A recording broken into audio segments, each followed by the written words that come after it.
امرا امراتا کہ جو قوم عورتوں کو آگے کرے گی، سربراہ بنائے گی، وہ کبھی بھی کامیاب نہیں ہوتی۔ تو اب وہ حدیث کدھر گئی؟ ان سے پوچھے صاحب سے، یہ آپ ضرور پوچھنا ہے آپ نے ان سے کہ مولویوں یہ صرف حدیث بے نظیر کے لیے تھی؟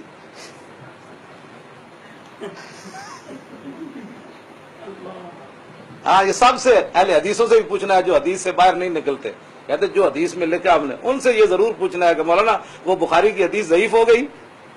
کلثوم کے آنے کے بعد، یا اس کے وہی سند ہے، وہی سکہ ہے ابھی تک وہ مضبوط ہے، یا اس کے اندر ذوف آ گیا؟ آپ خود بدلتے نہیں قرآن کو بدل دیتے ہیں، اقبال رویا تھے گل، ہاں ہوئے کس درجہ بے توفیق فقیہان حرم،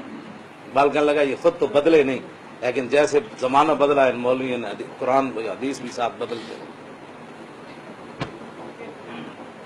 آپ میرے بارے میں بالکل، مجھ سے زیادہ نرم بندہ ہی کوئی نہیں، لیکن جب حضور کی بات آتی ہے نا تو وہ ہمارے بس میں بات نہیں ہے،